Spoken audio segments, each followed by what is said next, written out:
rebuild of the favorites. We here for the latest. South side or the north side. Not tuned to the greatest. Home team for the home teams. Both sides got our own rings. On the mound or the long ball. But we don't put the wrong strings. Yeah. It's that time of the year now. Wrigley or a guarantee, so the whole league that we hear now. New show with a new mood. Discussions and interviews. Trade rumors that might be. This is Pinwheels and Knife. What's going on, everybody? It is Tuesday, February 10th. It is 40 degrees in Chicago, where the barbecue's at, and you have found the Pinwheels and Ivy podcast. I'm your host, Matt Swaski, a.k.a. Father Zoe, a.k.a. the Pope of White Sox Twitter, and with me, as always, Mr. Aldo Soto.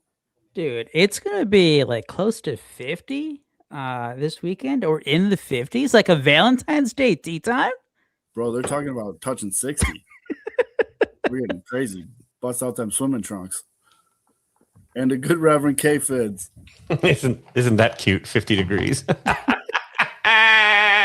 73 here today. Sorry, guys. Actually, it wasn't. Actually, it was like 68. Sorry, the temp dropped yesterday. It was in the low. It was some crazy stat. Like we were below freezing like every day since the start of the new year until like yesterday. So it felt nice. Brutal. That's good to get. Wow. It felt nice for the air not to hurt my face.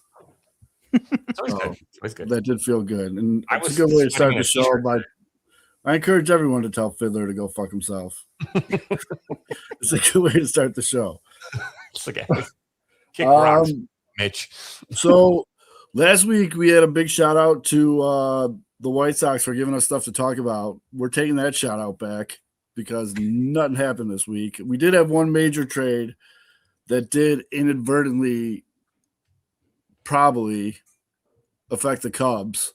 Better. And what we're going to do today is we're going to pick some players that are on non-roster invite to spring training, and we're going to argue why we think they might show up this year. They might blow up this year. So we're going to get into all that. But first, let's talk about this trade because it's something we talked about earlier, the last two shows, about the Matt Shaw and Nico Horner rumors that they just seem they couldn't go away. It's like that damn bee that follows you around on the golf course. Like it just wouldn't go away.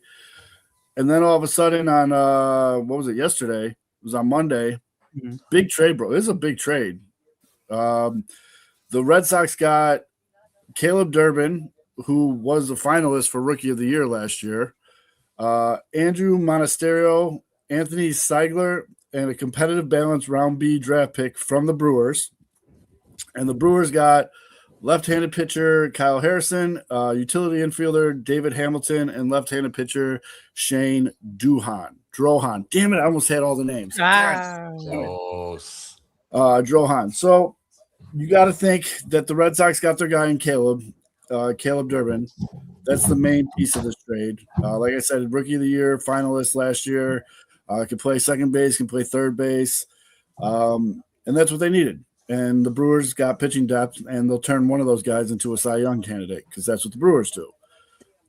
I mean that was the first thing I was going to say. Is that like after seeing the trade, like I think the original, like the consensus right away, it was like oh, like that's all you got for for like a Rookie of the Year finalist, a guy who's like still under control for a lot of years. And like the Brewers, they'll trade their good players, but like they trade them because they need to pay them. They don't need to pay any of these guys for a while. And they gave up a comp pick, which is another thing that the Brewers don't do, is like they want the draft picks because they're very good at drafting. And they're like, well, who the hell did they get back? That I think the main piece there is the lefty Harrison. Yeah, and like you said, so he's going to be like a top 5 pitcher next year. Yep. He'll be a Cy Young candidate, and we'll be like, fuck, the Brewers did it again. Because I hate to say it, like as a Cubs fan, obviously it's jealousy, it's out of pettiness, it's like just being mad. Do it every year. They have earned that title of like with the Tampa Bay Rays that they've had. It's like you just don't trade with the Brewers. It doesn't matter what the return looks. The Brewers are always going to win. It's just always going to work out for them.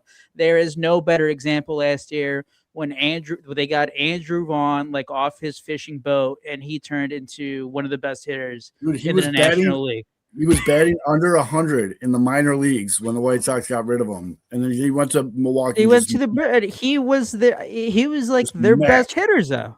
Yeah, absolutely mashed. Which it kind of validated Fids because Fids knew that was there the whole time. It was just always there. It was always there, and it took until his 6th fucking year to do it in the last 2-3 months with the Brewers. Well, and I think that also reflects how shit that clubhouse was. For the White right now. Yeah, but that clubhouse is gone now. But our buddy Press says one of these Brewers trades that looks terrible on paper has to actually be terrible one of these times, right? No, it just won't happen. I'll be the bearer of bad news. No, because Kyle Harrison was one of the Red Sox higher prospects, and what I want to give credit to the Brewers. Being a Chicago sports fan, we don't see this very often on any of our professional teams. The Brewers actually sold high. They always sell high. Yes, they always sell high. Yeah. Which none of the Chicago teams do. None of them. As we recently saw with the Bulls. Yeah, I was just going to say, the Bulls just put on a masterclass on how not to do that. The Cubs have done it with a couple of their outfield prospects who, they just kept waiting around when they never gave them any playing time in the big leagues. And they just lost any hype around him as a prospect, and then they just gave him away for cash or nothing in return. This is what the Brewers do. It might be bad. I mean, again, this case isn't as much because it's not like they're trading away their second best player, their top position player or anything. It's not comparable to when they traded Freddie Peralta just because we have to pay him next year. This one was more of a sell high to get more pitching because that's just how they win. They just pitch you to death, and you're like, why is there another guy coming in who's throwing 100 miles per hour? No one can fucking touch him. You lose 2-1. That's just what it is facing the Brewers now. Yeah, that's about right. I don't. The good news though, like you mentioned, Zoe, that does take away Matt Shaw and Nico Horner off the trade table, which again we could argue. Well, that's the thing. It was only the Red Sox. That was the only team. There was the one tweet from Jeff Passan, and he never does this. We always praise Jeff Passan for being the number one MLB insider who doesn't just rumor bait on Twitter. Right. But he rumor baited the hell out of the Giants a couple of weeks ago when he was like, "Oh, the Giants are in trade talks with the Cubs and the Cardinals, and Nico Horner would look great at second base with the Giants." I mean, and it just never made any sense. It never made any sense because the Cubs, the Giants, weren't going to trade anything worthwhile for the Cubs. The Cubs weren't going to trade Nico Horner for prospects. So, what the hell was that? Still not as bad as Shams with. Shams on the verge of losing his job at ESPN for his fucking bullshit. But that's the thing. That one, I still think Giannis gets traded in the summer. But for this one, finish Bob's your been thought. all over it too, hasn't he? Yeah. Bob's been Nico. Yeah, that's Bob. Dude, Nico. I thought he was safe. Who's taking Bob seriously in the year of our Lord 2026? Nico is never leaving. Matt Shaw, again, I don't think he's leaving either. Ever since the trade speculation came out, it was the same line. The Cubs have to get blown away. That's when we need to put that Mitch picture in here. Jed Hoard have to get blown away by any trade offer for him to even consider it. Obviously, we saw what the Red Sox gave up. It wasn't any of their top pitching guys. There you go. Jed had to get blown away in a trade proposal for either of those guys. That didn't happen. Red Sox pivot. They give up less for a lesser player. And we're here. And hey, thank you to the Brewers because now the Cubs can begin 2026 with their best possible roster. And that includes Matt Shaw and Nico Horner both being on it. Mm-hmm. Oh, gracias. Hold on, time out. My lovely wife is serving me a delicious a Negroni. No, it's hot cocoa. Cocoa. That's delivery. That's perfect. Did you split the G? I didn't see. No. I did during the Super Bowl though. I was pretty proud of myself. But I'm going to address Prez's comment, and then I'm going to take this show completely off the rails. Yeah, just a heads up. So Prez said the Giants were in. on Nico before they got Arias, totally the same player. And then Nats were in on Shaw, but have nothing the Cubs would want after trading Gore to Texas. Yeah, I mean, what are the Nats going to trade though? Well, that was the big name they wanted. They wanted Shaw for Mackenzie Gore, but like once the Cubs signed or they traded for Edward Cabrera back in January, like they weren't going to trade for another pitcher. I mean, like we said, it just these trade talks never made sense, especially for Shaw, because Nico Hoerner is a free agent after this year, and he's not signed to an extension.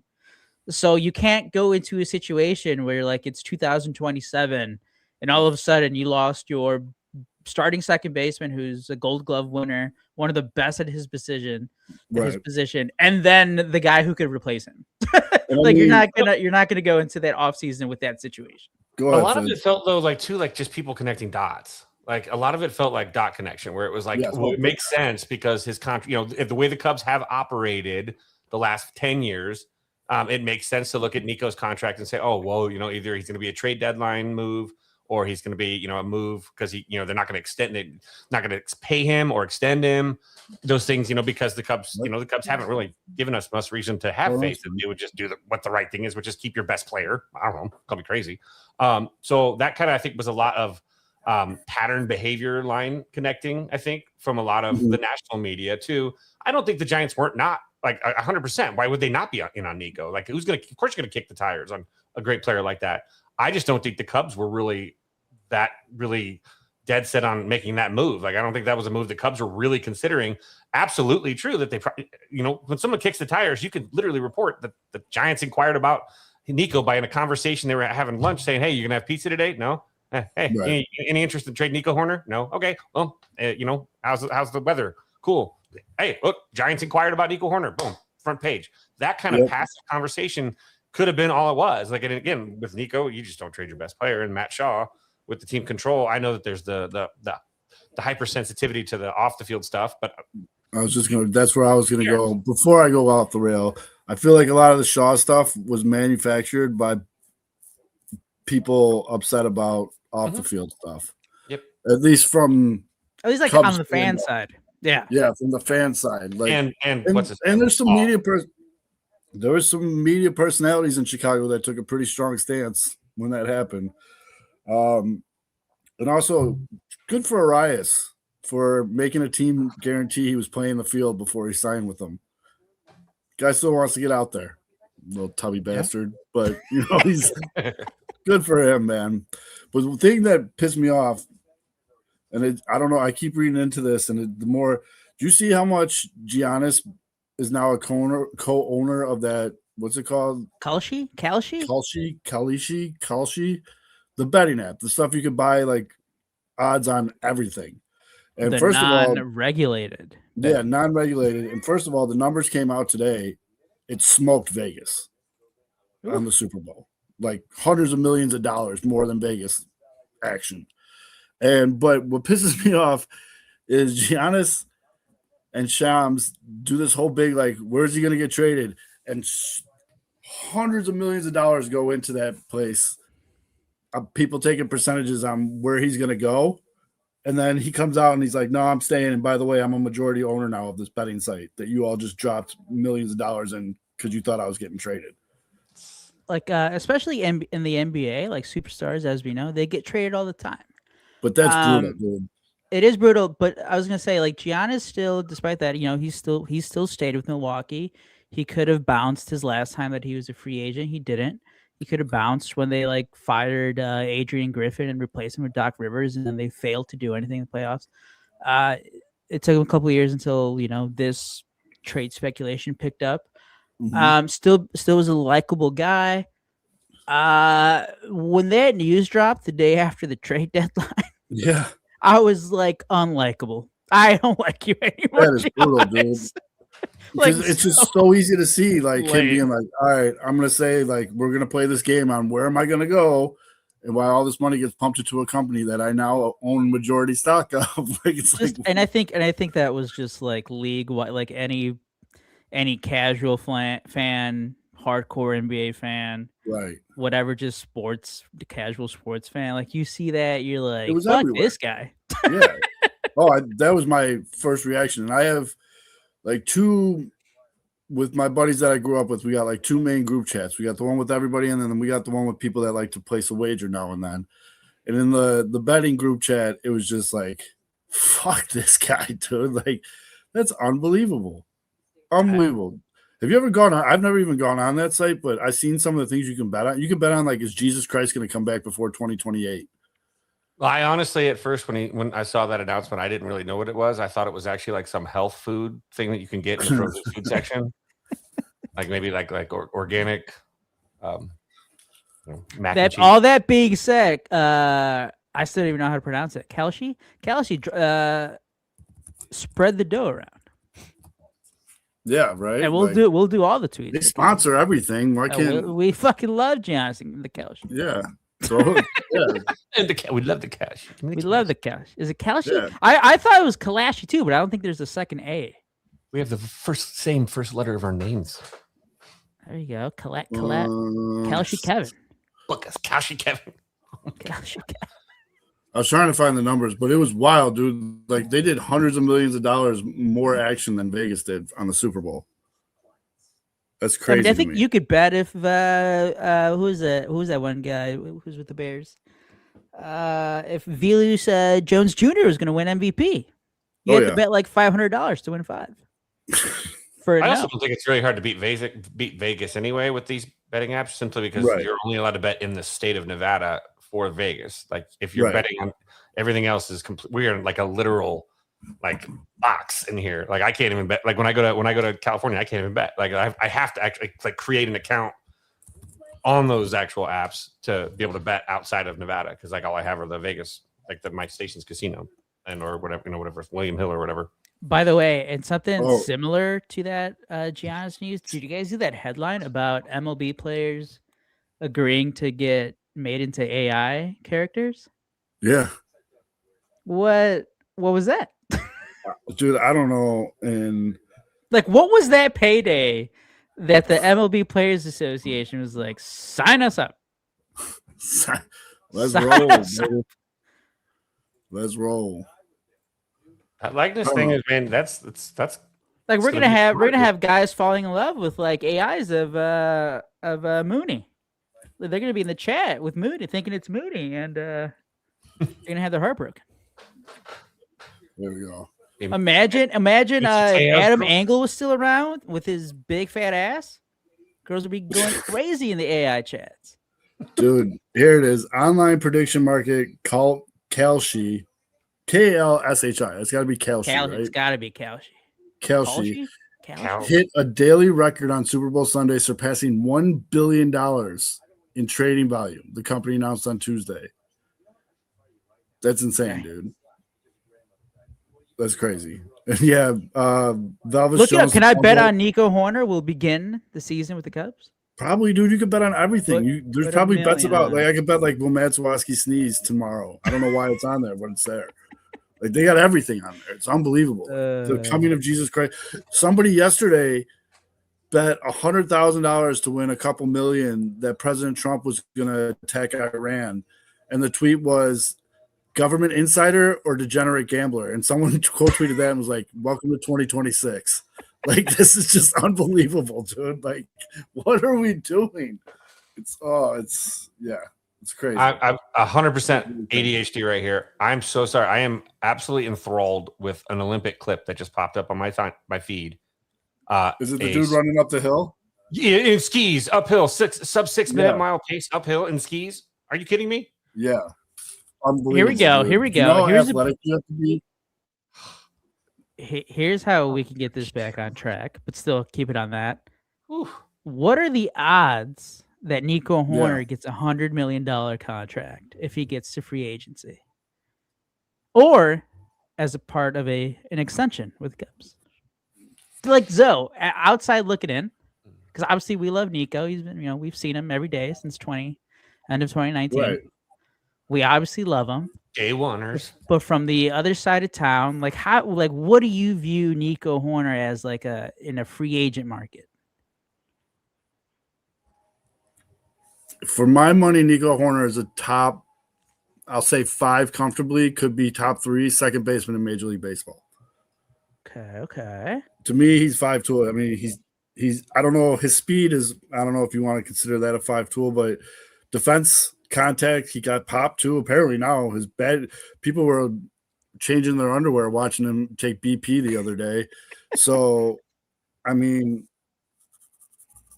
I don't know. I see him as a top 5 second baseman in pro baseball, and I think he should be paid as such.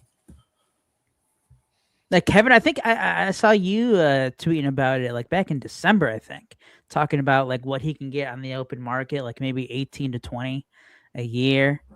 And you know, I was looking ahead to like the free agent shortstops, because like that's the big thing. If he can like market himself as like, I'm your shortstop, I think he'd easily go over 100 million. I think it's not a very far-fetched. Right? So like, Kevin, like, what are you thinking right now? What are you thinking for an extension with the Cubs? Hold on, let me see. Top paid second baseman. It's like Ketel Marte. Jazz is in like his last year of arbitration. He's way better than Jazz, and I'm a huge Jazz fan.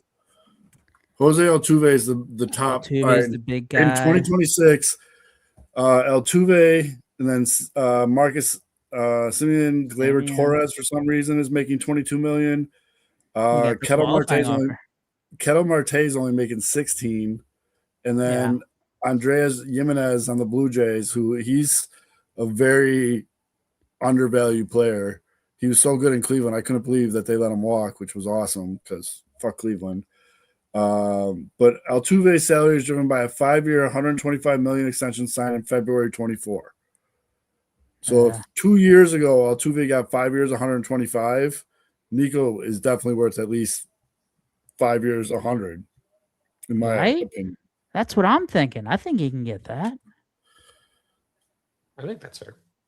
I think so. Oh, he's in that booth from the famous picture. Wait, why is he not added here? There he is. What's up, gentlemen? I think he's actually wearing the same suit as that famous picture. Oh yeah, how much do you think I got? You know, we're on a budget down here. That's true. I just bombed my 9 o'clock hit, by the way. So we're trying to regroup. Ooh, different tie though. Yeah. Actually, it's a different suit. That's a gray one. Oh, okay. We're keeping the rotation fresh. New tie too. There you go. Basically, right now, do you think Nico Horner's worth a $100 million contract? Oh man. Woo! No. Well, the way these contracts are going, I think you almost like have to pay him that. Man, that's so tough. How many years are we talking? 4 or 5. Yeah. Let's say he's 4 years. I think he's only going to be 29. It depends with the AAV, but if it's like 25 a year, I would do that. Ketel Marte is making $16 million a year this year. So Nico Horner right now, he's 28. He's going to be 29 when he's a free agent. I can, like I said, I think he's top 5 in the league, so he should be paid. Yeah, I think you give him 100. Yeah, if it's the AAV's around like 25, I think that's reasonable. It's settled. Yeah, the only there's only 2 second basemen in all of Major League Baseball that's making 25 or above. Altuve and Marcus Simeon. Can I say this too about Nico? Something that's going to age well with him compared to maybe the power guys is that Nico Horner, his approach to the game and the way that he plays other facets of the game, smaller parts, he will age well. He'll be a guy that can still play into his mid-30s and be very, very, very valuable across That's the what board. I was saying earlier, Prez. There's no good free agent shortstops next year. Nico can definitely play shortstop. He has the arm. That argument has been debunked. Mm-hmm. So, yeah. But now we got. Part of the issue is like I'm so used to like White Sox free agency, so I'm always thinking like you got to be balling on. I'm not used to like big, but like you got to put that behind you. Yeah, everything's with the caveat now with these. Like pretend like there's actually money in the bank. Yeah. All right. Hold on. Go ahead. I was gonna say now that Mitch is here, let's flip it back to the White Sox for a second because I got one thing I want to talk about, and then we can do our non-roster invitees while Mitch is here. One, I love Muni. I'm pumped for Muni. Muni Mania, all about it. But do we need 200 pictures of him every day on Twitter? It's like, oh, check out Muni walking to the bathroom. It's like, bro, like, we don't need all of this. Like, every single for spelling the nameplate wrong. Well, and also too, you look at a lot of it. Like, there's a lot of these Japanese that are over there that are like interested. Like, some of the posts are crazy. Like, I saw a post earlier today from like some account from Japan. It was like, oh, like Mooney hit like 8 of his 29 pitches he saw in batting practice over the fence today. It was like a very strong spring, and he's been working on his defense. So I mean, there's a market for him. Might as well give the people what they want. And I'm good with that because the White Sox can use that sweet Japanese market money that we saw Ohtani brought in for the Dodgers and all that shit. But it's just like non-Japanese pages are like posting. There was one like what I was like, oh, that's kind of funny. Like he was taking ground balls and he missed a backhand and he ran all the way out in the right field to go get it. And the coach was like, hey, bud, you can just leave those. We'll get those when we're done. That's where coaches, if we missed one as punishment, you'd have to like run and get it. For sure. You're chasing in the up. My biggest, like the nameplate thing, which I don't know if you guys touched on. My biggest issue wasn't the misselling itself because the typos happen. Like I got taken out back and hit with a crowbar for a typo a couple weeks ago. Yeah, that happened. My biggest issue was, did you see how they fixed the nameplate?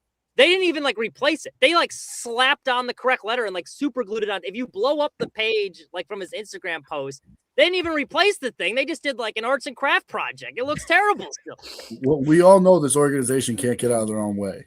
It's such a White Sox thing. They just can't do it. They can't. Like no one was surprised when they saw that. That was the most white, like you said, Mitch.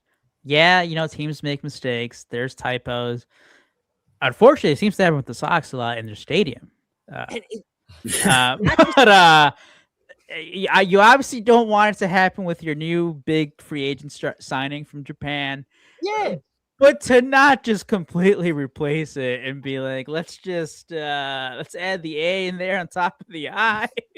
Nothing. Well, it's not even that just like they misspelled a big free agent name. We don't get big signings from Japan in general. The last one was like 2012, and that wasn't even a big sign. That was just Japanese-born play. So you're trying to recruit these guys over. His first impression coming overseas, taking a chance on a team like the White Sox, who's kind of an underdog, is you get your name spelled wrong. It's just straight up kind of disrespectful. And you got an ass fountain in the entire facility. Everyone's got a bidet now.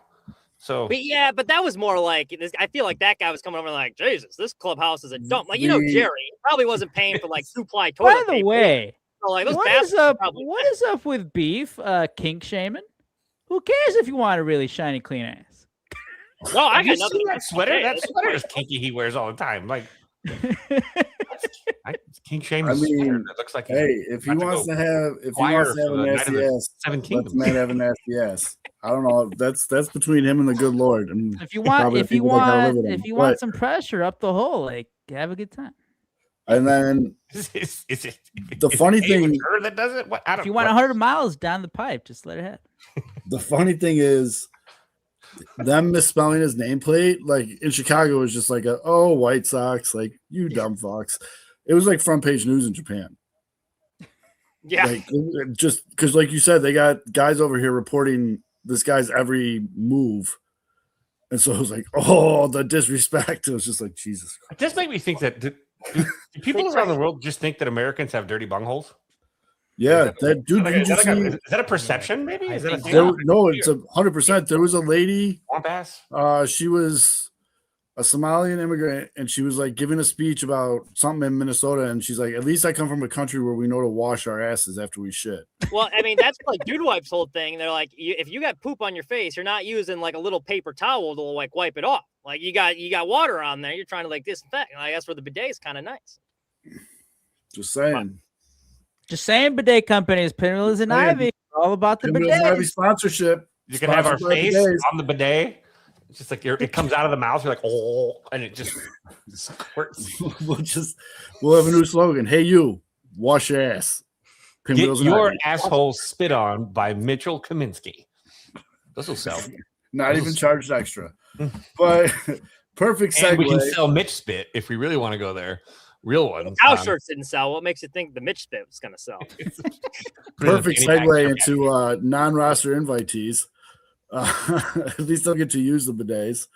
But we'll start with you, Mitch, because I don't know how long you got. But What we did here, folks, is Mitch and I looked at the White Sox. Aldo and Fids looked at the Cubs. List of NRI guys heading into spring training. We each picked. Well, I thought we were all picking one, but everybody else picked two. You jerks! So I'm going to pick another guy too. I'll only pick one.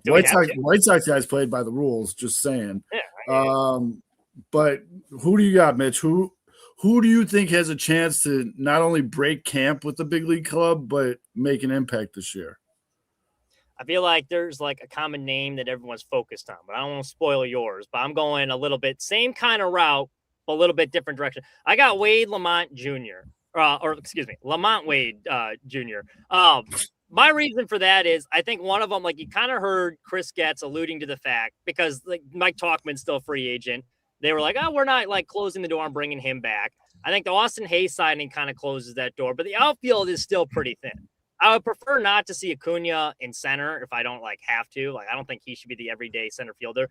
Pereira, I do think is going to get some runway, but again, like you probably need another like outfield. Like outfield depth's probably like the weakest point of this team. That's a guy kind of like Tauchman, almost like a discount Tauchman. He's not as productive the last couple of years. He's coming off a bad season, like one of the worst seasons of his career last year. Obviously, that's why he's on a minor league deal. But he's shown he can be productive before. He's been on winning teams. Yeah, I feel like that's a good guy to have in the clubhouse. He's been in like races like that before, and like he's trying to stay in the show too. So he's got plenty of motivation to stay motivated. And unlike some of these other guys they brought into camp, like he does have a track record where he showed like I can be a productive MLB player. So Lamont Wade Jr. is my choice to be. And you know what? He fits. I'm looking at his strikeout to walk ratio over his career.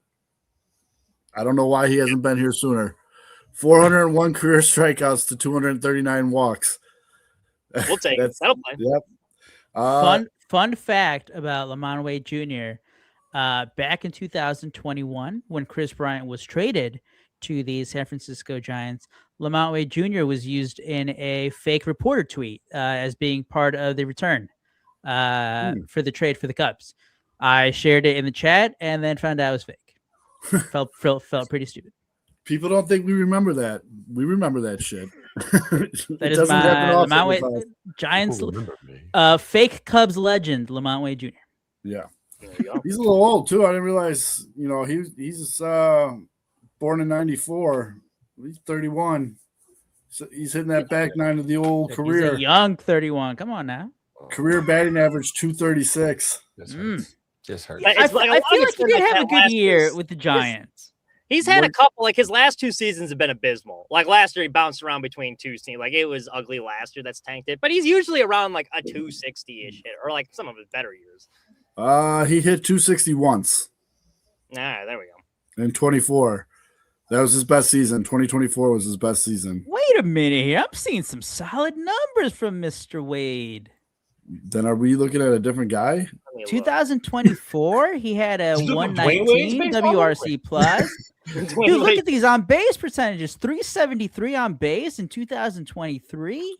I think you're being facetious. No, a 373 on base percentage. That's number one on the White Sox in the last decade. That's fair. Dude, I mean, look at this. He had a 14.6% walk rate in 2023. 2024, 15.5% walk rate. This is what you guys need. You just need guys on base. He got some MVP votes in 2021 too. Finished 21st. I like this pick, Mitch. This seems like a bounce back guy. It could be. The White Sox are known for it, and they need like a worse version of Tauchman. Like you get up, like Hayes needs a day off. He's there. They don't want Benintendi in the outfield, so I feel like that's the best round. I was gonna go pitcher, but they've really added a bunch to that pitching staff, and they even got some starters like relievers right now, like vying for a spot in the rotation. Like Newcomb and Vassell have been rumored in there. I don't think so. I think they're sticking with the bullpen. So like I think the bullpen's kind of filled out. So this is gonna be a battle of the rotation, and then whoever doesn't is probably getting plugged into the bullpen. I think it's a good one, Mitch. I think it's a good comp with Tauchman. Wait a minute. How many games has this guy played first base versus the outfield? He's more of a first baseman. Yeah. Well, he's played first more than the outfield. That said, like first base is also like, I mean, we got Mooney there now, but like that was kind of a weak position too. So he needs a day off and you have a DH. There's some flexibility there. In his career, he's played a total of 530 games. 317 of them have been at first base. 213 he's been in the outfield, either right or left field. It's not too bad. Mostly right field. And that's where we'd probably want him anyway. I agree with you, starts Mitch. in center. I agree with you, Mitch, 100% that they're doing everything they can to keep Benetti out of the field. Like, I keep seeing people putting like this is what I think the lineup's going to look like. And it's like, no, Andrew Benetti's not playing left field. He will be the DH. He is not good in the field. Like, it is what it is. Like, I feel like they're going to do everything they possibly can to keep him at DH. I would love, it's not going to happen with his contract, but like I thought he would had like a decent season last. I would love if they could trade him just to free up some spots to have some flexibility with Caro and Teal as like the DH. You can put Mooney at DH. It gives you a lot more flexibility instead of having like a full-time DH they no longer want in the outfield. But no one's going to take a contract, I don't think. He's going to have a pretty hot start to the season. I 100% agree. I mean, yeah. Lamont Wade Jr. also good name. It's a good name.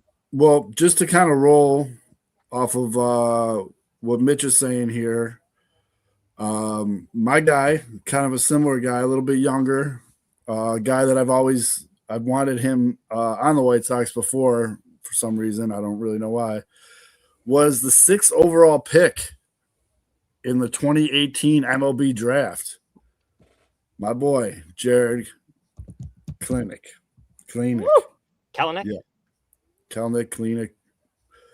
If he plays good, I'll start pronouncing his name right. Fair enough. But still only 26. Still only 26. Only 2 seasons of positive WAR baseball. Not great stats, dude. His best year was 23 when he batted 253, 327, 419 with an OPS of 746. Big strikeout to walk ratio. In 23, that good year, he struck out 132 times to have 41 walks. Yeah. This is the definition of a flyer. This is a hey bud, if you want to if you don't want to work at Hertz Rent-A-Car, you better show something this year. I think it's a worthy flyer. Like 100%. Former top 100 guy. My thing is like we've seen this so much with the White Sox. Oh yeah. The sample size is big enough with him where like I think like he is what he is at this point. Now maybe he breaks out in camp. Like I was all for the signing. I struggle to put that much faith in him given the track record. Like there hasn't even been like a positive like flash, like a stretch where you've been like, okay, like it's been ugly, but like there's some reason for optimism. That's my problem. Like I just don't. I don't know. We'll see. I mean, he was good at one point in his career to be drafted 6th overall. You know what I mean? Our picks, I hope yours is right. Like I would rather have him on the roster as a non-roster invitee that makes the team over Lamont Wade Jr. But he's also a career outfielder. You know what I mean? I get a little nervous about first baseman playing outfield. No, that's fair. It's not a usual transition there. To do it, though. Andrew Vaughn was great transition. Yeah. I was gonna say the one thing Kelenic and some of these fringe guys is like if they do play, they're not going to be everyday starters, so they should be playing against the platoon matchups. Kelenic in his career, I mean, it's still below average, but he's been a lot better against right-handed pitching than lefties. So just never let him face a left-handed pitcher, and maybe he runs into some. Problem solved. Yeah, Polka pop, like Polka 2.0, just a couple bombs. Some he's fun not bad right in the field. field. He's not bad in the field. He's got a good arm. He's got a really good arm, and he doesn't make errors. He's a good fielder. I mean, he does have legit power. Like it's not like he's like fluking his way to these home runs because he hit some fucking bombs against the Cubs. I mean, back when he was with the Mariners. Last year he was hurt. He only played 24 games. He only played 24 games last year for the Braves. Part of that was because he got sent down. Yeah, that too. Seattle. Now he did hit the ball hard last year. Like he had a 13% barrel percentage, and his bat speed's really good. So like, there's like some signs there where you're like, all right, like, you just got to put it together. Yeah. But like I said, the White Sox love giving guys hey, buddy, it's either here or learn how to write up a rental car agreement.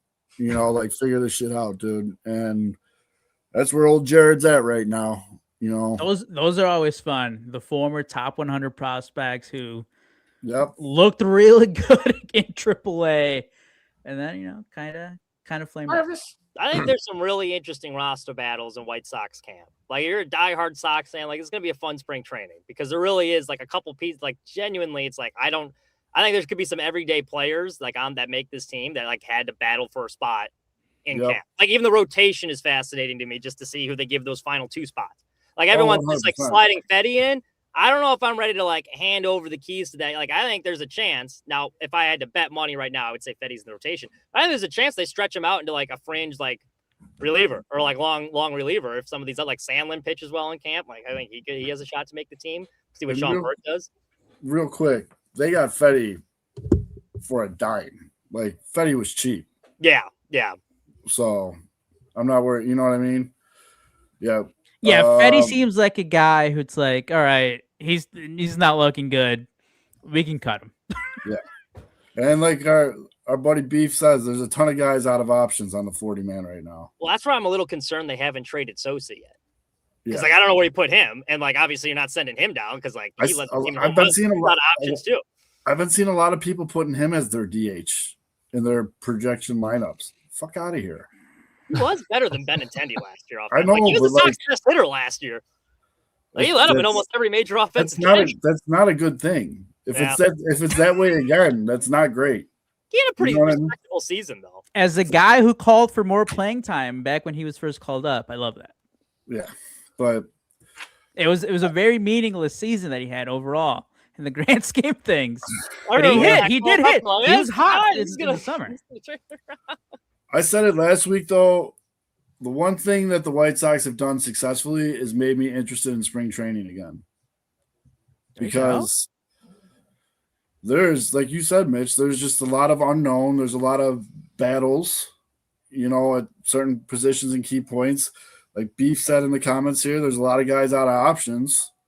So, yeah, it's a lot of guys are either make this team or fucking do you want fries with that? Like, it's make or break time for a lot of these guys. And then there's a lot of youth. And that's why I don't mind this, is because there's a lot of good prospects. There's a lot of things cooking on the farm that in no way, shape, or form can you look at any guy that's coming up on the farm and be like, he's blocked. I was going to ask you guys, really sucks. In a rebuilding season still, and you do have a lot of positions that aren't like locked into any one player. If everything else is even, performance and like money's not an issue, obviously like none of these guys are making big money. Do you go on the side of like veteran guy, or do you want to give the younger guy an opportunity? I want them to fucking do it right. I don't want them to Andrew Vaughn anyone. Okay. You know what I mean? If the time is right, if the call up is right, like Colson Montgomery, when they called him up, I think he was struggling because he was just bored out of his fucking skull. Like, he just had enough in the minors. He was struggling. And then you look at guys like Noah Schultz and Hagen and all these guys. People are like, he took a significant step back last year. Their pitching coach said publicly, we were forcing them to learn a fifth pitch. And every time they try to throw it, they were getting their shit rocked. Like, that's why they looked like they were struggling. Both these guys are going to be fine. So, like, if the time is right, if they feel comfortable, then call the kids up. Don't Vaughn them. That's all I'm asking. Like, don't Vaughn them. Don't take a catcher and be like, hey, bud, welcome to center field, dickhead. It's like, what are you doing? No. That should be the new slogan for the 2026 White Sox in spring training. Don't Vaughn them. Don't Vaughn them. It's either don't Vaughn them or wash your ass. It's one of the two. Yeah. To answer your question, also, like, still mix the two up because then it'd be don't wash your ass, and then never mind. Yeah. If everything is equal, like, I agree with Zoe's assessment. Like, you got to do it right. But like, this is the season to see what you got with the young guys. Yes, like, if it's 100%. Yes. Like, this is a season. Like, hey, you better, if you want to be part of the team, like future move, because I think next year is probably go time. Mhm. I got them around like 70 to 75 wins this year, which I think would be a huge step in the right direction. I do. I think they're going to be solid, depending on like who they get traded away in that division. Like, I think they could be respectable, like bad. I hope you're right, man. I really do. I really do. I hope But like, you're right. if that does happen, even if it doesn't, like, I feel like this is almost like, now hopefully the end result's better. I would compare this as almost to like the 2019 White Sox, where like they won around 70.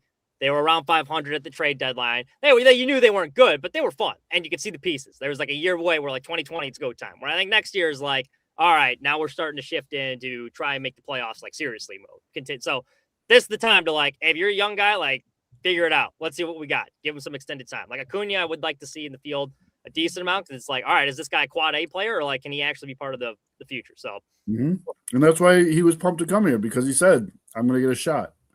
Yeah, and good for him, man. I hope he does. I hope a lot of these kids realize the opportunity that they have. You know, like a Braden Montgomery, like all these kids, like you can make moves, but it is time to take the bubble wrap off of Noah Schultz. It's time to take the bubble wrap off of Hagen. Like, it's just like, come on now. We've seen for 3 years you've had him on an inning limit. Like, oh, he can only pitch 4 innings. Oh, he struck out all 12 batters, but we need to pull him. It's like, what the fuck? What? No, I'm done with this shit.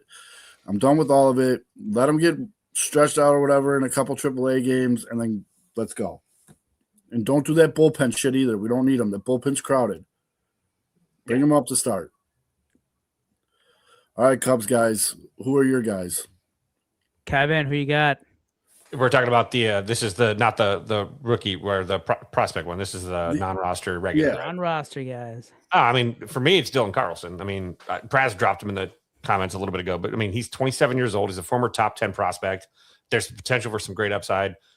I mean, he did have a really good season in 2021, where he hit 18 homers. He got a 114, I think. Looks like 114. He had 18 homers, 65 RBIs, 780 OPS. 114 WRC plus. He was having such a great season that the Cardinals refused to trade him for Juan Soto. Switch hitter, also gives you great flexibility. He's obviously, if you look at his age, he is on the older level, which is something that I think Craig Counsell really likes a lot.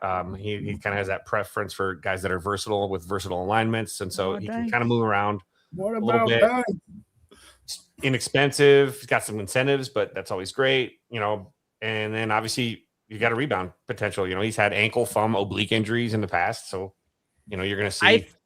I think out of those other fourth outfield options, I think he's like the best guy that you could trust, like at least defensively.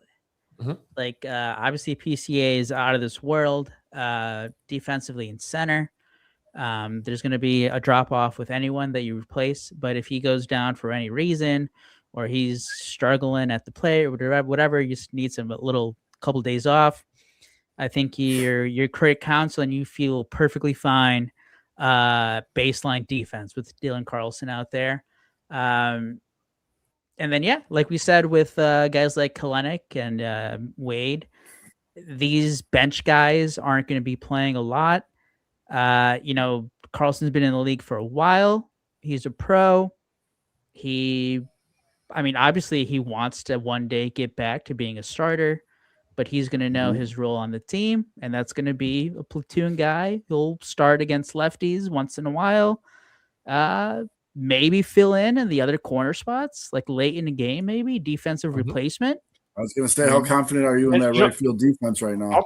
I'll make it really, you know, and I want to touch on that too. It's game to game basis. You also this is the part that you don't want to ever leave out. You got a guy that's hungry to prove himself. Yeah, a guy that has rarely, up until the last couple seasons in his entire career, has never struggled. He's never been at a want for performance, and he has struggled. So here he is going, I'm here to prove. I'm at 27. You're not that. I'm sorry, that's not even old guy talk. 27 is like when you're supposed to roughly peak back in. It like your prime. That's like prime time. So like perhaps you everybody knows it's 41.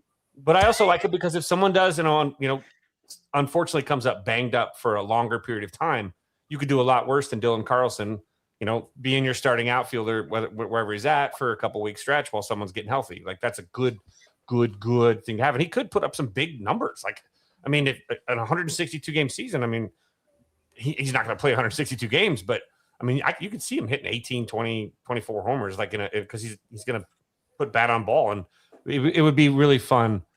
Yeah, I mean, Praz brings it up in the comments a little bit too. It'd be fun for a guy that was like cast aside by the Cardinals to like all of a sudden click that light switch on and be like a pain in their ass. And everybody else is in the division too, so they can kind of make fun of the Cardinals for letting a guy go that maybe has value. And he's not going to be a starter, but he's going to be a guy that provides. That's a good depth piece. I just think, and I think that he's probably.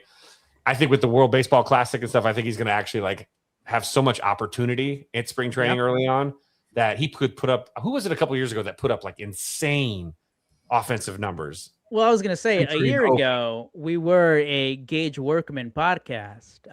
He was lighting it up in spring training. He made the opening day roster in Japan. He was on the team, I think, like from mid-April on, and then he got up to the show and sucked. White Sox got him too, I believe. And then he got DFA'd, and the White Sox moved up, and then he got hurt, and then just season ended. Maybe, or he got hurt with the White Sox. It makes a lot of sense that he ended up with the White Sox. Let's just put it that way. I just remember Gage Workman was like, "Oh man, this bench guy could fill in," and then he played in an MLB stadium and he turtled really bad. Turtle. Oh, he had some awful errors. And then in April 26th, and then by May 14th, he was returned to the Detroit Tigers. Turned earlier draft pick. Jesus. Yeah, that wasn't great. I saw some accounts like after he got traded, like, oh, like we can pencil him in the future lineup because like they saw like the same spring training. Like, let's pump the brakes on that one. He was like hitting home runs for the Cubs. It's like, oh, he looked. That was the thing. He looked great defensively. And Matt Shaw was like out with the oblique injury. So it was like, okay, well, this guy's going to fill in if Shaw's not ready. And he was like, yeah, he's earning it. He's earning a job. And then he had to play. And it was like, oh, shit. I don't want to ever see this guy play with my team ever again. This guy stinks. Completely random, but you said Detroit Tigers, so it made me think about it. I've never rooted harder against a player than I'm rooting hard against Justin Verlander. I hope Verlander sucks this year. I hope he gets absolutely shelled every outing. Beat it, geek. Just right off into the sunset. He's still gonna dominate the Sox. I know he is. He makes 20 starts this season. I'd be surprised if he gets over 15. Did you see his contract, by the way? No. It's $13 million, but I think he's getting $11 million of it deferred, and like $1 million per year for like 11 years. Or something like that. I was like, okay, like broke after the arbitration. Kind of weird, yeah. What? I just hope he gets shelled. I hope all the bad things happen to him and no one but him. The Tigers should just bring back Scherzer too. Just bring back all the old dogs. Just get the band back together. Why not? Yeah, but now there's a chance Kate Upton comes to Ray Field. So highly doubt it. Looking forward to the Vegas game. He needs to stick around a couple more years. Actually, no. I just hope all the bad things happen to him and no one but him. I hope he gets shelled. He hasn't tweeted in 3 years. He tweeted today, like, back to the D. No, he did not. Is that yes, the word? He did. Yeah.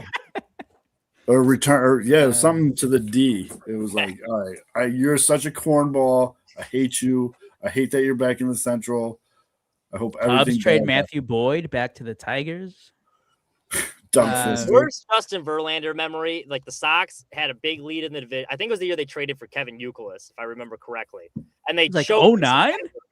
No, this was like God of walks. 2012, I think it was. And they like blew a big division lead. And so it came down to like the last month of the season. And there was like a game, there's a series in Detroit, and they were tied. And it was Chris Sale versus Justin Verlander.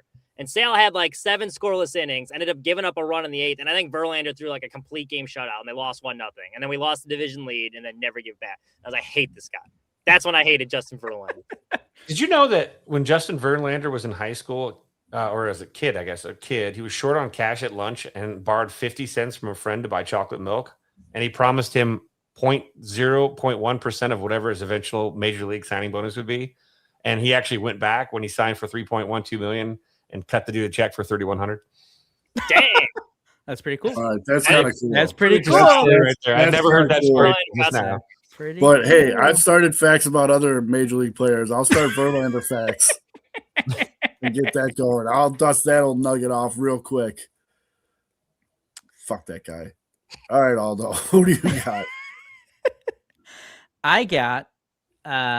There's no way that you guys have heard of him. I barely know who he is, only because I wrote about him last month. But the Cubs signed your favorite relief pitcher, Corbin Martin, Baltimore Orioles legend, Houston Astros legend. He sucked last year. He had like a ERA over 6. I think he had like 6 good appearances to start, but then he got lit up kind of bad. Saw some video of him, and then the only reason I picked him is because, one, the Cubs have had success with just washed up old 30-year-old relief pitchers or pitchers who haven't really been good the year before. Turn them into a bullpen arm, and then they succeed. The Cubs did it with Brad Keller last year, White Sox legend, and White Sox fan favorite, Brad Keller. And they turned him into their closer by the time that the postseason came around. He was their most important. He was their best relief pitcher in 2025. And that's all because of their new top pitching guy, Tyler Zombro, who's like a genius, and he's only 31 years older. He's gonna need to be Corbin. Corbin Martin, when the day before he signed, there was a report out. His name is Ari Alexander, and he used to be a reporter out in Houston. I think he's in Boston now. I think he's a TV guy, but he's like, somebody asked him. A Cubs fan tweeted at him because he was talking about some other player who signed, and the Cubs fan asked him. He's like, "Oh, is this guy Brad Keller 2.0?" And he's like, no, but I heard that they think they have Brad Keller 2.0. And then the next day, the Cubs signed Corbin Martin. And he's like, by the way, this is who I was talking about. They have similar pitching profiles. They have that same cutting fastball action. He throws upper 90s. Cubs don't have a lot of velocity. This guy can throw some cheese. Give me Corbin Martin, very dark horse, because, again, he was not good last year. Hasn't really been that good throughout his career. But give me some Corbin Martin in the Cubs bullpen, baby. To support your point, although he did have a 25% strikeout rate last year. I mean, the guy, now mind you, it was only an 18-inning sample size, but he's got some swing and miss stuff. I love it. That's why I love it. He throws 90. Cubs don't have a lot of velocity. Meanwhile, the White Sox have 12 guys that throw 100 miles an hour every time. That's right. We're the opposite. Right, yeah. Who needs control? You can figure that out later. Just chuck it. You either want Jordan Hicks throwing 99, but he has 110 back at his face, or you want Corbin Martin swing and miss stuff. Do you remember the last Cub reliever to wear that number 38 jersey that Martin's going to wear? 38. Trevor Cahill? No, he was 43. He's a legacy player. He actually was decent for a second, but I think it was his velocity that he started getting lit a little bit. But Damn, he was 38. What year was this? Let's see here. When was it? Mark Leiter Jr. Well, shit, was it Mark Leiter Jr.? Yeah. Uh-huh. Oh, he was pretty dead. That's like the same thing as Corbin Martin. We're number 38. Good, and then he's fucking his nails. That kind of feels right. That feels right. Yankees legend. Now. You didn't even know that, Aldo. Now we're starting to see the connect the dots in the simulation. There we go. We're in right now. Mark, yeah. I mean, this is like that same line of guy who just has no real MLB success. Cubs get him out of nothing, and then he becomes an important bullpen guy. Did you know also what his middle name is? No. Leiter. No, just kidding. I made that. No. Junior. Do you know who his real dad Leiter is? Junior is his middle name. His real dad is Mark Leiter. Junior. Corbin Martin. Remember his name. Carl's Jr. And if he sucks, you didn't hear it here first. Random, by the way. Carl's Jr. is a weird name to me. It's Carl's S and then apostrophe S. Carl's is Jr. Carl's is Jr. That always drives me nuts when I see that. Hardy's doesn't make me so triggered. Corbin Burns, baby. Or and then prospect, I'll cheat. Prospect, Jonathan Long. Carl's Jr. Yeah, Jonathan Long, right-handed hitter. The Cubs signed Tyler Austin, who also a Japanese star via the United States. He played in Japan for a couple years. Big home run hitter over there. Cubs signed him to a 1-year deal, but it's a split contract, so I don't think he's really guaranteed a bench spot like everyone thought at first. I mean, if he looks bad during spring training, like the Cubs aren't going to keep him around. He didn't sign for that much. Jonathan Long can play first base, little third base. He's played a little left field at AAA. Some versatility there. He hit 300 last year at AAA. I know everybody hits 300 at AAA now, but it could be a guy. Could be a guy who impresses in spring training. You know who really grinds my gears? Mark Leiter Jr. Jacob or Mark Leiter Gonzalez. Sr. Justin Verlander. Well, fuck Justin Verlander. But Jacob Justin Gonzalez. Verlander Jr. Jacob G-Spot? Come on. You're right. Like, after he got drafted, you really don't hear all that much about him. And you look at his number. I mean, minor league numbers you kind of just take with a grain of salt. But it's not like he's really. You're right. He's kind of. He's going backwards. I know who pisses you off, though. I know who really pisses you I mean, off. it's a very long list, but go ahead. Who else? Oh, why you pissed off a 3-time? I don't know. It just says little nerd on his. I thought that maybe you hated him. I don't Little know. Nerd's 3-time champion, baby. Who's that? Joey Logano. Oh. I remember it. No, Well, this it's is just actually, you brought up Jacob Gonzalez, though. This is kind of a big year for him. He was Rule 5 eligible. Not that Right. I don't think anyone's going to pick him up. I don't think anyone's going to pick him up after this year, but It is kind of a big year for him, though, because like they're so deep, like prospect-wise, infield, yeah. they're loaded. Like, so it's kind of put up or shut up time. Like, I wouldn't be surprised if In 87 WRC plus combined last year. Ugh. it wasn't great. he went backwards. Or no, he I don't know. No, he went backwards at AAA. Kid sucks, dude. It was another just waste of a first round pick. He started the year at AA, and he was an average hitter, and then he went up to AAA, where everyone is supposed to hit. Yeah. Everybody fucking hits at AAA, and he hit He didn't 204, have the line of 310, protection in 293. Charlotte that he had in Birmingham. That is the AA That's true. champions in Birmingham. And they got all Off them, a roster like that, and it's hard to produce in AAA. they got them juicy balls in AAA. 2 home runs in 45 games. Colson Montgomery had bad minor league numbers, But there's but at least flash. he at least showed flashes. And then like I said earlier, like you could just tell he was just bored.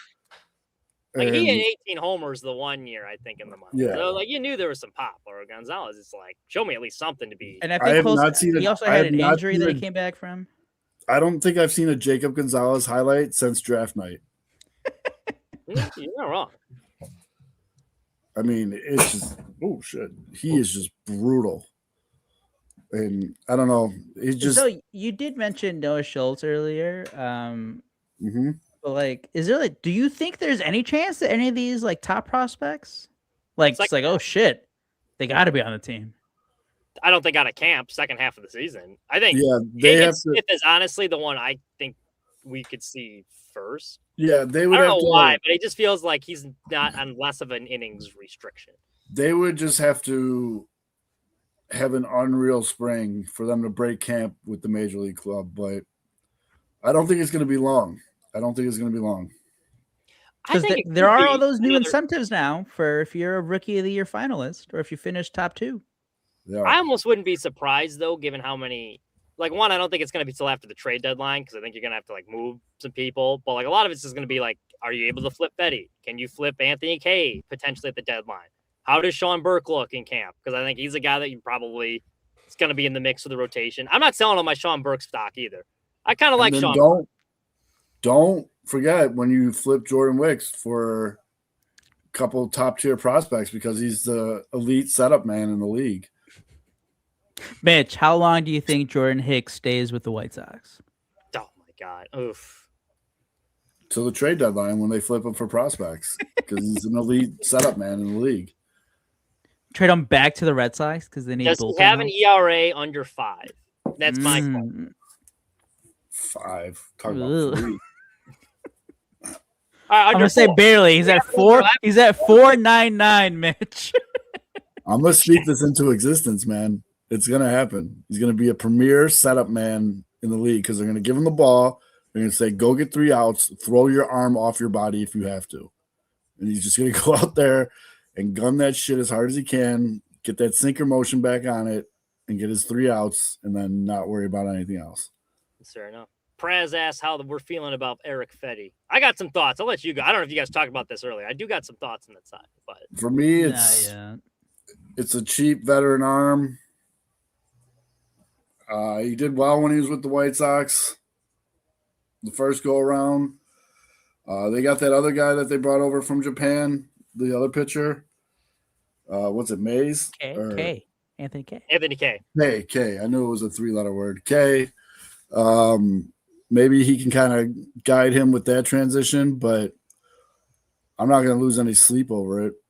No, I'm kind of in the same, but I'll be honest, like, I was kind of hoping they'd rock with camp with what they had, because I was really excited to see that Samlin they got from Boston. And Getz has made it sound like, because like everyone was giving Hicks all the attention in that trade. Sounds like Samlin was the real target of that. Yeah, without a doubt. Guy's got some filthy stuff. So I kind of wanted to see him get, and he might still break camp with the team. It's hard to be upset with Fetty, even looking at some of the other free agents, because they do need an innings eater. They don't really have a workhorse, and that was a big issue last year, was with the bullpen. It got tired pretty quickly, and they had to use all the openers, but there was really no better available free agents. It's like, might as well strike lightning in the bottle. But it didn't really move the needle for me. I wasn't all that excited about it. Like I said, I was kind of hoping Samlin would have more of an extended look, which he still might, but. Yeah. I mean, you guys got to trade him. You guys got to trade. If you guys do have Fetty into the regular season, you got to trade him before you guys play the Cubs. Cubs beat his ass last year. Well, his control after he left Chicago, and I don't know if it was Bannister Lab or whatnot, like, because that's where he was pretty effective, because he doesn't strike out a whole lot of guys, but like he didn't walk many people either, and he got a lot of ground balls. Right. As soon as he left Chicago, his control went haywire. So like if you're not missing any bats and you can't like get it over the plate, like, it's gonna be a recipe for disaster. No, I think Samlin. I'm with you on Samlin. I'm actually pretty high on him. I mean, the White Sox got a lot of young, like that 5th starter. I mean, Drew Thorpe, Mike Vasile, like it's just like Sandlin, all these guys. Kai Bush. Get Tanner up there, you know? It's just. I thought Kai Bush was on the 60-day, though. Yeah, Kai Bush on the 60-day. But I don't know. Like I said, it makes spring training worth paying more attention to. Was that announced today, Aldo? That he's on the 60-day? Did that come out today, or was that? I think that's the move on the 40-man for Fetty. That would make sense. Okay, because I know today is like usually when they get pitchers and catchers, like say they. Have you guys seen some of these injuries, dude? I'm scared to death. And yeah, Mitch, for the record, it was today. Okay, that would make sense, because I thought he was supposed to be ready, but I don't think Thorpe starts the year with the team either. He's probably a AAA candidate to start. Like, no, but these you guys got to be scared to death. Like another, like I'm freaking out after today, seeing some of these injuries, man. I feel bad for our boy KB. He's catching a lot of heat out there. KB, awful. Feel terrible for him, man. Yeah. Sad thing is, I think he fit that park so well. Like, while the signing was kind of odd when it happened, I'm like, I could see him posting some pretty good numbers in Coors Field. But Fids, I don't mean to do this to you, but I'm seeing people tweeting comparing him to Rondon, which sucks, man. Which did Rondon never win a World Series? He did win a World Series. Did he win an MVP?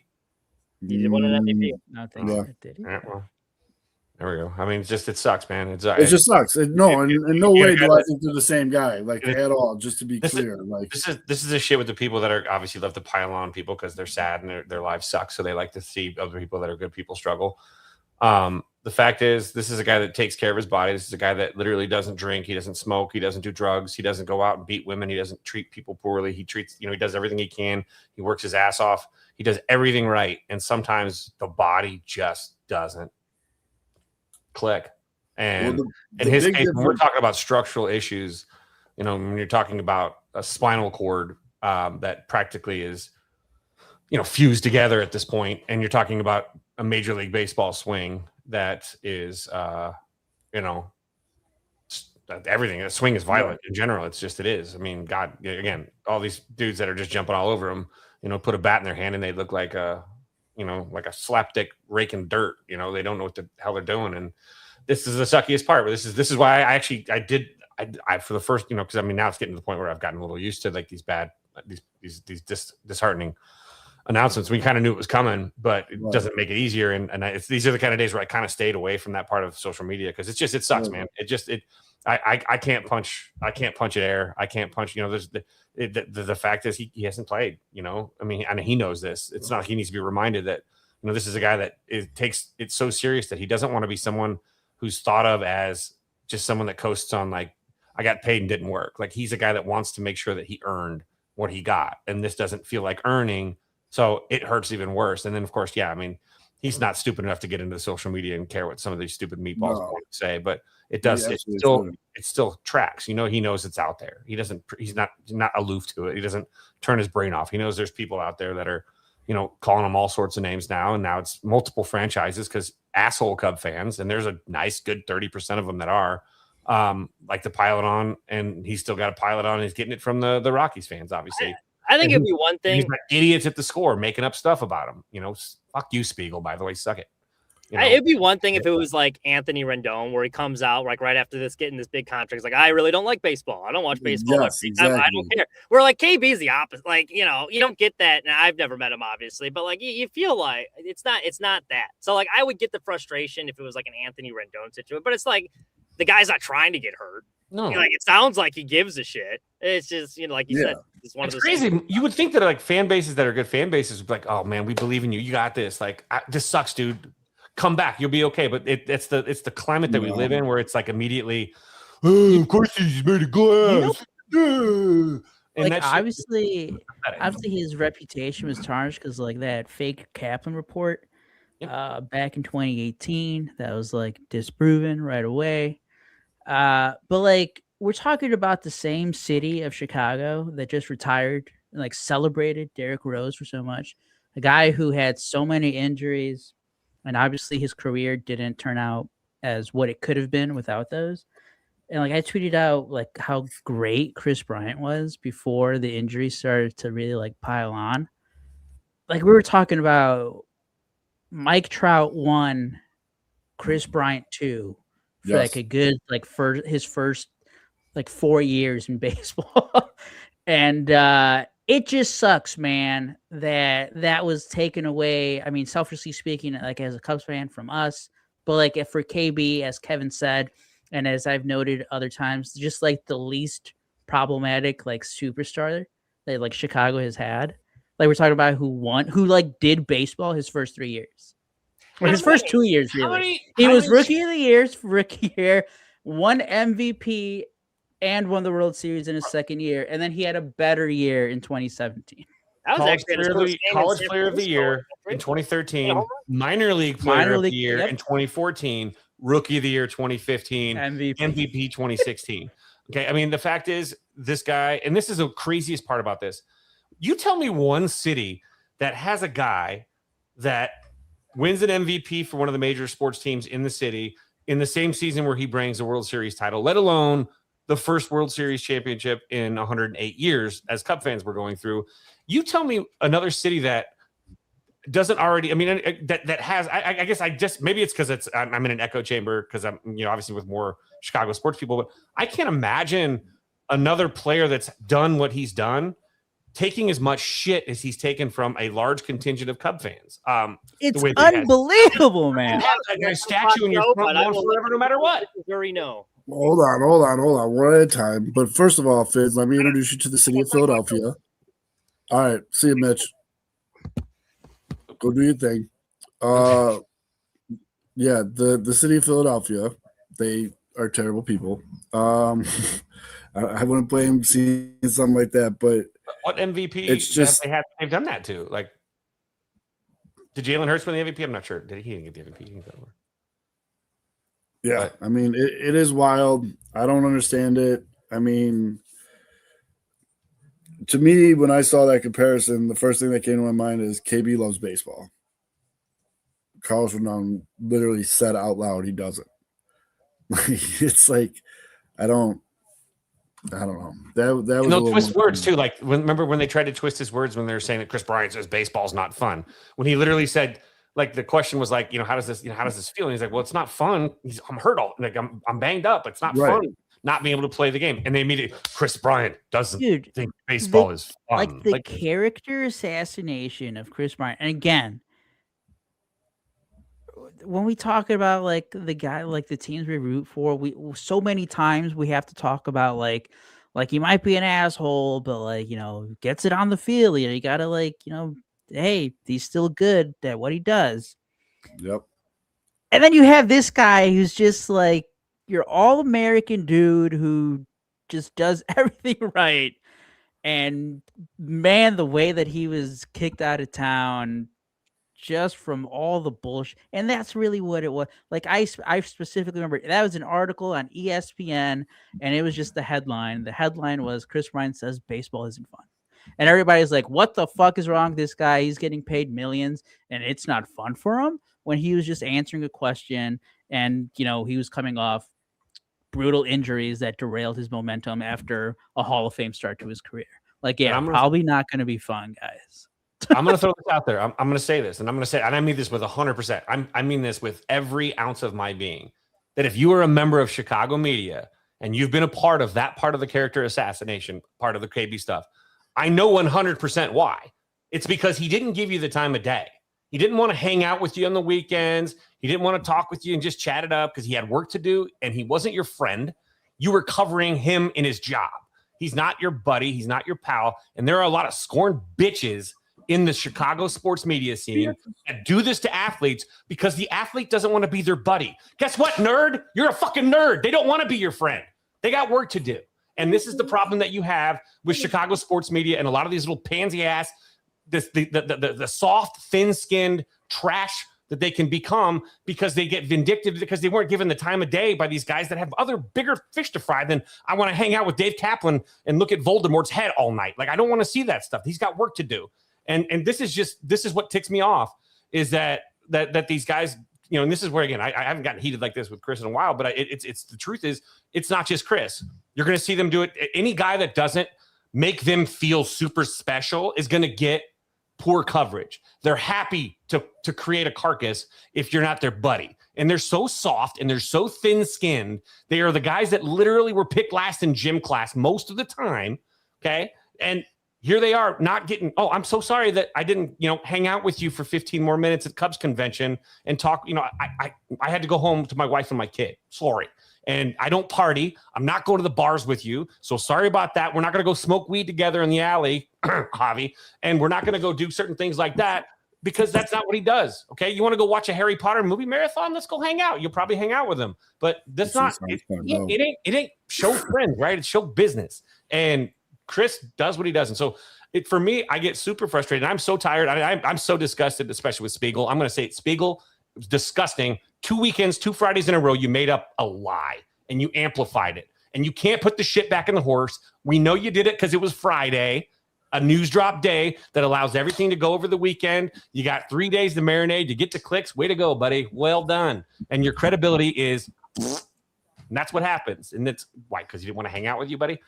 And I know that we've talked, actually, Bernstein, we've talked about this before too, like, because he doesn't really have a KB issue. But some of these guys are literally mad that KB wasn't their friend. Like, and this is where they get the coverage. So a lot of that stuff had to do with that. And I know that Dave Kaplan knows that he walks on the same sidewalk as KB. He's going to jump across the street at this point. And so it's unfortunate. And I hate that part of the media landscape because right now it's about, the coverage once, if you're not pals with these guys. And again, that's why guys like Rizzo are so popular. Guess what? Rizzo will hang out and he has the time, especially when he was single. Javi did his thing like that, but some of these guys don't have the time. They don't, and that's not their homebodies. Like, and they judged them, and they were judge, jury, and executioner when it came to optics for these guys. And this is the saddest part about KB's career is that he'll be just as remembered for the lie from David Kaplan that was obviously one of the biggest piles of bung dirt ever. And then obviously these again reports that the people just twisted words constantly, and then obviously it creates the vitriol with the Cub fans. And I know that a lot of that was a direct result of Crane Kinney wanting to make not paying Chris part of the make that palatable. There's a lot of stuff there, but it starts with people like and I know that a lot of people say he's a great guy, nice guy, blah blah blah. And I know you've said he does a lot of good things. But Dave Kaplan, it started with him. Like it started with him. He is patient zero for that infection, and it just sucks. And I'll never not feel that way because I know the truth. And he can make up BS all he wants, and these guys can make up. That is 100% where it started. I know we brought up like the ESPN story about that headline, but it 100% started with Kevin, and that is what started the fan turn on Chris Bryant, was because that made him out to be as greedy, that made him out to be seen as, oh, he doesn't care for the Cubs, he doesn't want to be with the Cubs, all he cares about is money. And the truth of the matter is that at the end of the day, it was, the Cubs, at most, the story was the Cubs approached his camp after 2016 to sign him to a long extension that was well below his market, and they obviously had no interest in it. And guess what? He ended up making a lot more money than that contract was probably going to be. So, wow, what a selfish guy. Such a joke. I'm sorry. I do apologize for my language there too. It's been a bit since I got a little heated about it, but today I'm not I'm obviously a little bit raw emotional. Because that's the thing. Now that he's with the Rockies, he does get like these bullshit comps, and it's like that can be further from the truth. Yeah, it's again, when he's a good person. All right, so Mitch shared the story of when Verlander pitched a complete game against the Sox and beat Chris Sale. That's when he was heartbroken. Zoe, when were you heartbroken as a fan? Oh, we're Carlton. Wait, are we talking in general or just like about Justin Verlander? Could be either. When were you last heartbroken? When was not the last time. When my at the time favorite player, Carlton Fisk, I've told this story on here. Oh, before. I think you have to, on the highway. I was a kid, and we were driving on the Ryan, and the Sox game had gotten over a couple hours before, and we're heading south on the Ryan, and there's like traffic, and we pull up, and I look out my window, and I'm like, Dad, it's Carlton Fisk. He goes, well, roll down your window and say hi. So I rolled down my window. I was like, Carlton. And he just went. It's like, oh, dude, I was so heartbroken. I was just like, it was like that when they watch the Wiggum's kid on TV after Lisa dumps him. It's like you can actually see the moment his heart splits in half. I was just like, I've hated him ever since. Oh, man. Yeah. Don't meet your heroes. That's tough. No. Fucking asshole. I'll never forget that, dude. Did he even look over, or he just like without looking? Didn't even look over, just I don't know. I never looked, and I don't remember the like exact day that was. So I don't know if he like had an offer that day or like something happened, but yeah. It's not great, man. It's not great. Tough. You're not the first person that said that he's kind of. He's probably shit. I've heard he's kind of a prick. Yeah, he's probably shit faced. But I mean, it is what it is. That sucks so bad, dude. Happy Valentine's Day, everybody. Fuck Carlton. You gonna celebrate by watching the Daytona 500 this weekend? Oh, do we got a NASCAR minute loaded in the can? I can give you some props for this weekend if you want to put. Yeah, okay, here we go. Here we go. My favorite right now is Ford to win. Manufacturer prop is probably the best one. If you want some like dark horse guys to sprinkle some money on, because the Daytona 500 is always kind of a crapshoot. Anyone can get caught up in a wreck. But some of the guys that I had pretty good super speedway racers, Bubba Wallace, that's a good one. Now he is a Toyota, so it wouldn't help with the manufacturer prop necessarily. Ricky Stenhouse Jr., another one. He's former Daytona 500 winner. He doesn't win a lot, but he's very good in super speedways. That would probably be one I'd have up there. You can't go wrong with Joey Logano. They always seem to be out front. So that would probably be like Logano or Blaney, any of the two Penske's. Now they're probably like two of the favorites. One more dark horse I would throw in there. I'm a little bit biased because I do like the guy, but like I think Daniel Suarez, he runs pretty well in super speedways. He's got a new team this year. They look pretty fast in the preseason race. Now, mind you, it's a completely different track, but I think that's a guy. He finished second at the last Daytona race. That could be a guy to put some good value there. Just a little, just sprinkle some action on. So Ford to win is my favorite. Ford manufacturer. Ford is the winning manufacturer. Dude, I feel like you say that every race. No, Isn't only the last two that you've given me?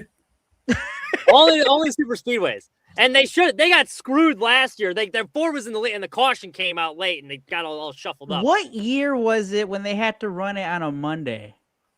I think that was last year, actually. Was it last year? I remember one year I bet on the manufacturer, and it was like that Monday race. They had to race on a Monday. Yeah, I had just bought a case of Stag. I was so excited to watch the race. I had my full Sunday mapped out, and then the thing gets rained out. So now I'm watching it at work on Monday. But then the city council meeting started at 7. And because of all the cautions, there's a late caution. The last 20 laps I missed because of that meeting. I was so mad. I watched the whole race through work, was not productive whatsoever. And then the city council meeting started, and I couldn't watch the end of it. So there's my Daytona 500 story from last year. All right, so Ford. Bet Ford, everybody. Bet Ford. It's bound to hit. Like, statistically, it's impossible for me to be wrong 3 years in a row, right? So, that was Mitch on Sunday. Yeah. That was my second day on air, too. I remember that shot. Because the guy came down, like the head general manager came down. Because, like, initially, I didn't know any better. I had, like, a stick mic. And he's like, you look like a dork holding a stick mic in the newsroom. Like, put up the wireless one and, like, fix it. So you were watching it live on the show, I think, weren't we? Yep. That was a different one earlier that week. I remember that one, too. I was doing a screenshot of new stadium security. This was my screenshot. I just can't remember when I screenshotted it. Like, you went from this to this. You got the cattle report one in there with the stupid cowboy? That's one of my favorites in there. Yeah, there we go. There you go. I mean, we also have this Valentine's Day is coming up. That's a good gift option. Just saying. I don't know if they're still on the pinwheel. So is this. All right. Well, I think that's a good spot to put a pin in it for this week. And we forgot about Froggy with Siggy. That's the best one. That should be the logo for every show. Didn't we have one of you looking in the trunk? Like from the trunk up, because your laptop, you had like it looked like it was like a Tarantino trunk shot. Yeah. That was a crazy night in the payment. I think I was going to a shooting scene. And I was talking about the Cubs bullpen on the drive over to said shooting scene. Yeah, that was not good. Good thing HR didn't hear about that one. Oh, yeah, did we try and post something on Craigslist to have someone go over and fuck with you while you were doing your stand-up? What was so crazy about that? Okay, if you want a quick story, I don't know how much time we got. I'll try and make it quick. Go ahead.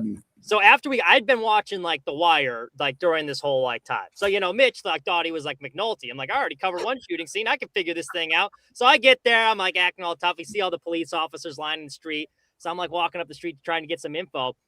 And I see these guys like walking toward me. And so initially I'm like, oh, maybe they have some info. I'll go try and talk to them. And as I'm walking toward them, everyone on the block, all the officers just like leave. So now it's just me and these like guys standing there. As they get closer, it's like these 3 dudes like all in ski masks. And the one guy's got like a big ass gun with him. I'm like, oh shit. Well, I didn't want to hightail it and turn around and look like a bitch. So like I'm walking past these, I'm like, what's up? Or whatever. And the guy's just like mean mugging me the whole time. I'm like, oh fuck. So I'm going to the end of the block and then I pretend to get like a phone call and then like walk back to the car. So I haul ass out of there, turn around the corner. I see all these police officers in a church parking lot just yucking it up. So I peel in there and I'm like, hey, like what gives? Like I heard there was a shots fired call. Did you guys not see the dudes with the ski mask and like the big gun? They're like, well, they said they were shooting target practice. It's not illegal in this state. So, I mean, we had to let them go. I was like, what the hell did I get into? So, yeah, there you go. Same night. I was so scared. But I was like one of those, I'm like trying to keep it like, what's up? It's bad. I remember the one where you like broke the light too. There was something where you broke a light or something or a camera. Oh, yeah, the light like fell over. I was at like a boat. Yeah, that was. Yeah. When you set the laptop facing where you were doing your set, I think you were at Mizzou. You were at the football field. Yes, at the football. It was a stadium security store, and you guys are doing like play-by-play. Because I remember you saying like I rewatched, and you're like, oh, yeah, he's got a good wide base. That's good. Like, don't want to lock up those knees. Get it down. Great use of the diaphragm. Yeah. All right, fellas. Well. We'll see you guys again next week. That's Mitch, Fids, Aldo, I'm Zoe. Everybody have a good week. Stay safe. Be good to each other. And we'll see you then.